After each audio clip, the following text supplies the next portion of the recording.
A lot of developments this morning about this Times Square shooting last night. What you're seeing right here is surveillance video of the man who pulled the trigger, and police sources are now telling us he appears to be a migrant, staying at a shelter nearby.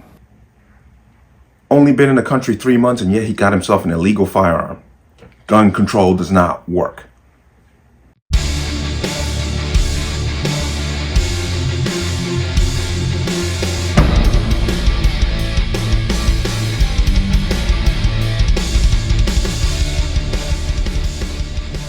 Welcome to another installment of the Connecticut Gun Bench. Today's video is brought to you by P.A.N. Firearms, LLC. P.A.N. Firearms, your NRA certification, multifaceted gun training.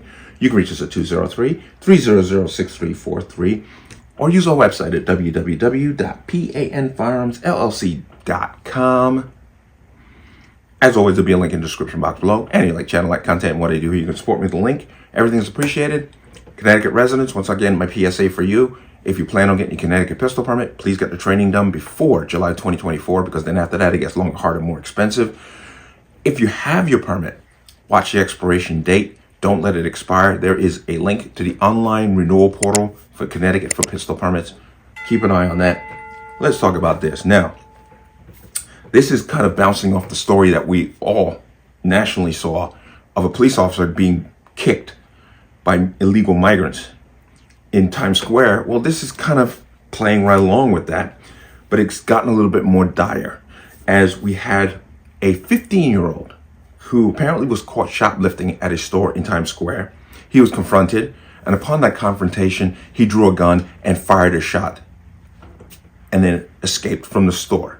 While running down the street, he turned back and fired at a police officer who was pursuing him. Now, as I said in my opening, he's only been here 3 months from Venezuela, and yet he's already plunged himself into the crime element of this country and somehow managed to get himself a firearm.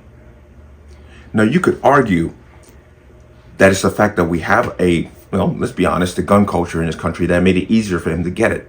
But his behavior right off the jump, he is doing criminal activity. And we know he did not purchase his item the way that the average person, law-abiding citizen, would do it.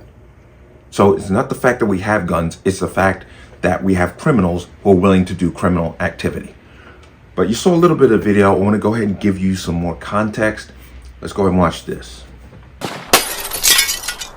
Take a look at this surveillance video obtained by News 4. This shows how the chaos all started here inside JD Sports. Law enforcement sources say you can see the store security guard zero in on one person and stop the guy dressed in white.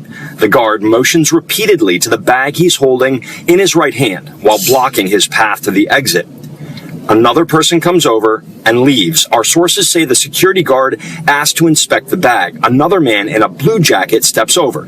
As the security guard speaks with him, the man in the white begins fumbling with his over-the-shoulder bag. You can see he turns his back to the security guard as she's distracted talking to the other man. Suddenly, the man dressed in white spins around with a gun in his right hand. The security guard sees this and begins to run as the man in white raises the gun and fires a shot. The bullet misses the security guard and hits a Brazilian tourist in the leg. News 4 also obtained still images of the gunman without his coat, still dressed in white, with a gun in his right hand, turn and fire outside the store as he's running through Times Square. The gunshots fired at police.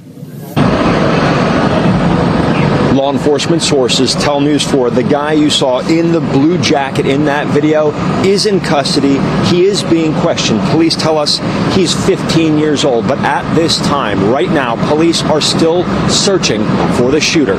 Here's a look at the man that police are still searching for right now. Police say he's approximately between 15 and 20 years old. He was dressed, like Mark said, in all white at the time of the crime. Police say he fired at the store security guard, hit a woman who was shopping, and then took off. NYPD officers chased him, and that shooter slipped right where I am between buildings, fired 2 shots at police, and managed to get away. Police tell us they did not return fire because it was so busy and full of people. People we spoke with this morning have mixed reaction knowing that a shooting happened in such a busy area. I hear all these things about increased crime rate on the subways and all. I never see it. heard that and you saw that. As I said, he's only been here 3 months. Yet, immediately he's out shoplifting. And why is he out shoplifting? Because he knows that they're soft on crime. These cities, New York, Chicago, LA, Sacramento, Oakland, they know that they're soft on crime. They know they're going to probably get away with this stuff. I'm surprised that this security guard even confronted him, because she could end up losing her job, as we've seen that over and over again.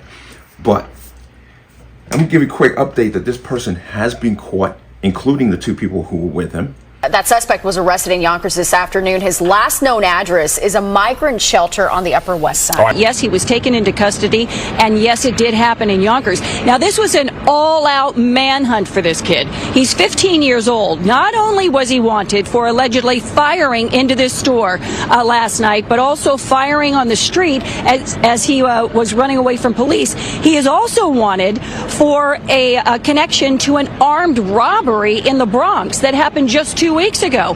And he is also suspected of firing his gun into the air at a park here on 45th Street. So top brass with the NYPD saying he was obviously armed and dangerous. All under 18.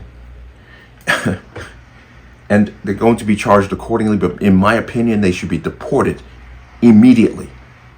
This should be, do not stop. Go straight to jail. You don't get your $200, you're out of here. Just get them out of here. They're proving themselves that as they rush screaming that we're being politically persecuted in another country and we need asylum, the first thing they do when they come here is to commit violent crimes. Now, as you heard, one person was injured from the shot that he fired in the store. That person is okay, which is a beautiful thing. The person's a tourist, which once again, because of the soft on crime policy, New York City is hurting itself. But, as I said in the beginning, gun control does not work. Here we got this illegal immigrant who somehow managed to get hold of a legal firearm. While in a city where it's just about damn near impossible for the person who does not commit crime to apply for a permit to get a firearm, period. Once again, a fool to his folly. But let me know what you think. As always, you can leave your comments in the comment section below. And as always, any statements of violence or statements that lead to violence will be removed. Please like, share, comment, subscribe. Don't forget to hit that notification bell so you're notified the next time a video goes live. I will see you on the next one. Peace.